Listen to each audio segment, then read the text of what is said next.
আসসালামু আলাইকুম। আজকের বিষয় হচ্ছে কারেন্ট বিল নিয়ে।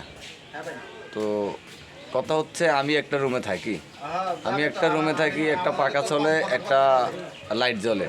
তো যেহেতু আমি একটা রুমে থাকি, দিনে পাখাও চলার দরকার নাই, লাইটও জ্বলার দরকার নাই, শুধু আমি রাত্রে ব্যবহার করি।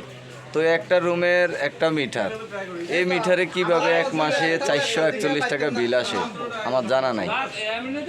বিল কি বাড়ছে, এত টাকায় বাড়ছে না যে রিডিং লেখে সে অতিরিক্ত বিলগুলো উড়ে যাইতেছে? এটা আমার তাদের কাছে প্রশ্ন, আমার বলাখালবাসী জনগণের কাছে আমার প্রশ্ন। এরকম যদি বিল হয় তাহলে আসলে আমরা সাধারণ জনগণ কিভাবে কি করবো?